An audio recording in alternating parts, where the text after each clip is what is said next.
Everywhere, everything, everyone. That's the takeaway from this year's report on drugs in Europe. They're easy to find, there's lots of them, and almost everyone is affected in some way. Here's our deep dive on drugs in ARTE Europe Weekly.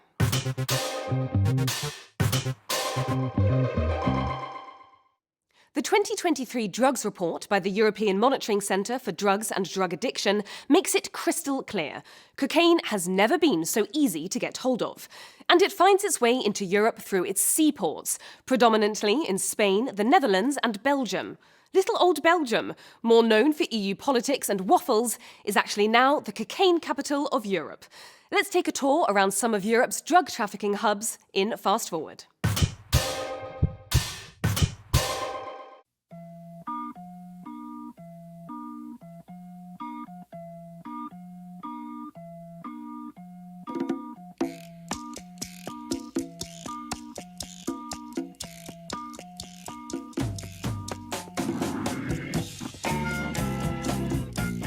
Drugs are everywhere today. In Europe, there was never so many drugs and substances available in such a high purity or potency and also at stable or low prices.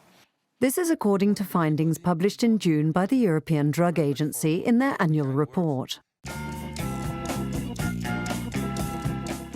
And the success of drug enforcement efforts along the European coasts seems to confirm this.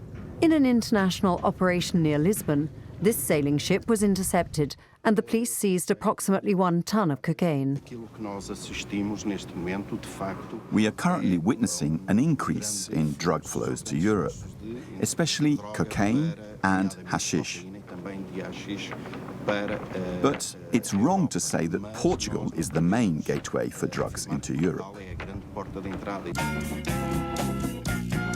Portugal is certainly not the sole entry point. In Sicily, once a major heroin transit point, shady dealings are still taking place. The Italian authorities were keeping an eye on this suspicious fishing boat and ended up seizing cocaine worth 850 million euros.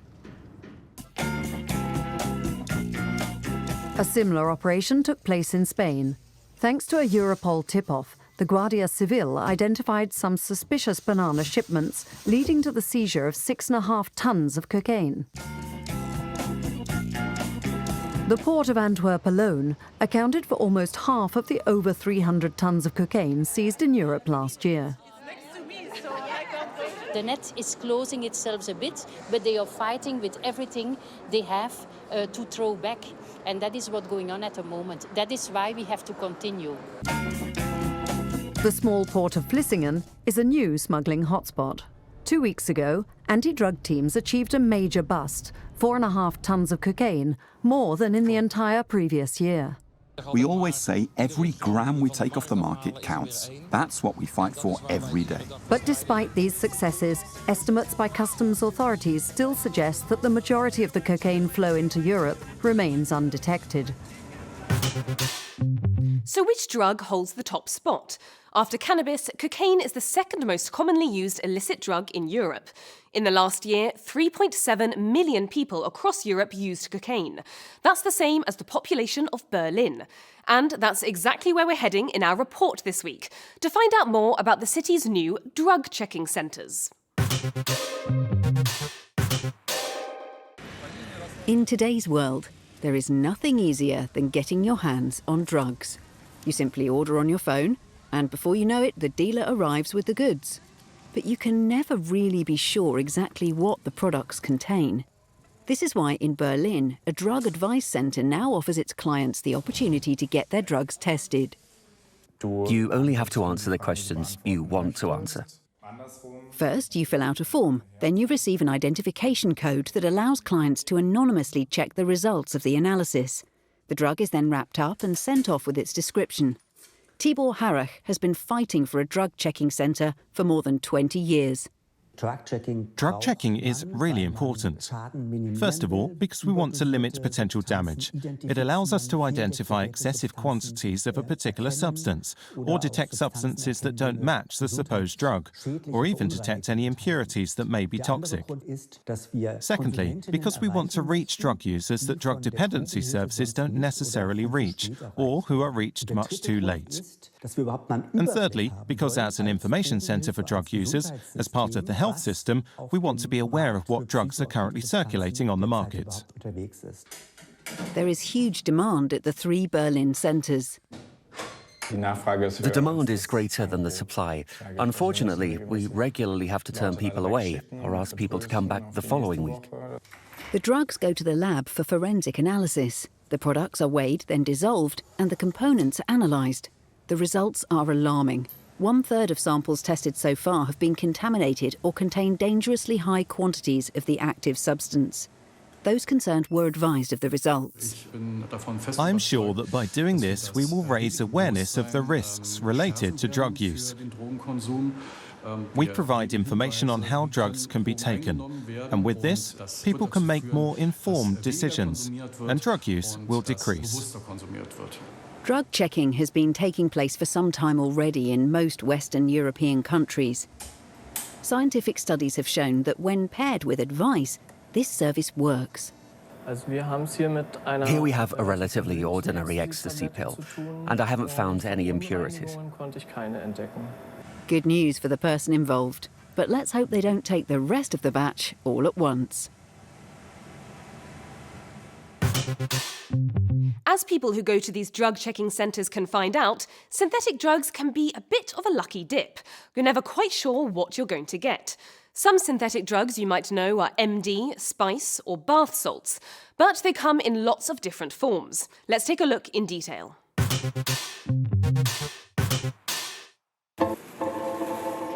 As the name suggests, synthetic drugs, also known as designer drugs, are made up of synthetic products. No natural ingredients, unlike cocaine, for example. They are 100% chemical. These drugs were often originally developed for pharmaceutical use. In other words, they were first and foremost medicines. The classic example is MDMA, methylene-deoxymethamphetamine, for the Scrabble lovers out there. This stimulant was created in Merck's laboratories before World War I in 1912. For the record, MDMA often comes as a coloured pill and is more well known as ecstasy. With a kilo of MDMA, you can make around 6,000 doses of ecstasy. In the same family, you find crystal meth, now a pop culture icon thanks to the TV series Breaking Bad, or Captagon, originally prescribed for attention deficit disorder, or narcolepsy. And fentanyl, which has been wreaking havoc in the US for years, has now arrived in Europe. It's classed as an analgesic. When combined with xylazine, a powerful veterinary anesthetic, it makes a substance called zombie drug, a name well suited to the effects it produces. But the most frightening designer drug is the one you take without knowing it, like GHB, a member of the depressant family. It's the famous date rape drug that causes grogginess and numbing of the brain and motor system. And then there are the so-called new designer drugs, products that are being invented constantly to flood the market.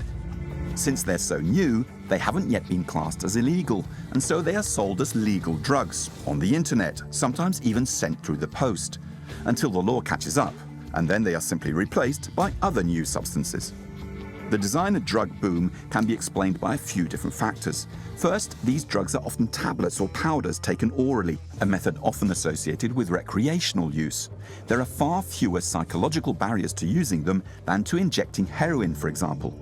And they are relatively simple to make in small clandestine labs, with inexpensive raw materials and equipment. It's also very easy to innovate, to adapt to what's fashionable, to what the consumer wants. New types of drugs are being created at an alarming rate, hitting European streets so fast that health authorities can't keep up. In 2022, experts discovered 41 new psychoactive substances on the market that had never been seen before. We spoke to a toxicology expert, Florian Ayer, to ask him about the dangerous trends he's seeing in drug use. Hallo, Herr Ayer. As a toxicologist, you're in daily contact with people who use hard drugs. what are the most common substances they take? Ja, schönen guten Tag aus München. Wir behandeln im Wesentlichen. We mostly treat intoxications caused by illegal drugs, especially opioids, opiates, and heroin, but also fentanyl and, of course, all those drugs made of synthetic compounds. Have you noticed any new trends or new drugs that have recently become popular? We have observed, as has the European Monitoring Centre for Drugs, that synthetic cannabinoids are becoming more popular. These can include herbal blends or derivatives of what is known as spice. As for synthetic amphetamines, we detect new substances every week, thanks to our analysis process. One form of amphetamine is ecstasy, which is probably the most popular synthetic drug in Europe. Can you explain how it works? Ecstasy is a substance that increases the activity of neurotransmitters in the brain, especially serotonin, dopamine, and norepinephrine. This explains why drug users feel the way they do, but it also explains the consequences of an overdose. What are the long-term effects of regularly taking synthetic drugs? These substances are addictive, and there are several neurobiological models that prove that they can also modify brain architecture. Do you think it is possible to moderately consume drugs without risk? There may be some highly disciplined people who are able to take ecstasy only on the odd occasion, but even for them, there is always a risk of acute complications. If you take ecstasy on Saturday night with no problems, there is nothing to say that you won't have problems the following Saturday if you take it again, especially because we know that many of the drugs circulating on the market have been cut with other products and therefore contain ingredients which may be dangerous. You mentioned fentanyl before, which is a drug that is causing many deaths at the moment, especially in the United States. Is fentanyl also present in Europe? Fentanyl is undoubtedly one of the most lethal drugs around at the moment. In Bavaria, it is responsible for most drug-related deaths. Up until now, heroin was the lead cause of these deaths, but that's no longer the case. Vielen Dank, gerne. Now we're going to end, as we usually do, on a slightly different note. The legendary jazz singer Tony Bennett died earlier this month in New York. His career spanned decades, seeing him duet with stars from Frank Sinatra and Aretha Franklin to Amy Winehouse and Lady Gaga. He first rose to fame in the 1950s, but although his star continued to rise through the following 2 decades, he soon slipped into what he described as a self-destructive tailspin. He started using drugs, including pills and cocaine, and battled with addiction, including surviving a near-fatal overdose. But unlike the tragic stories of other stars, he managed to get clean. Not only that, but he relaunched his career, going on to win 18 Grammy Awards and, at the age of 85, become the oldest artist ever to record a #1 album. He died at the age of 96, playing music up until the end. Thanks for watching this episode. We'll be back next week with more news from around Europe.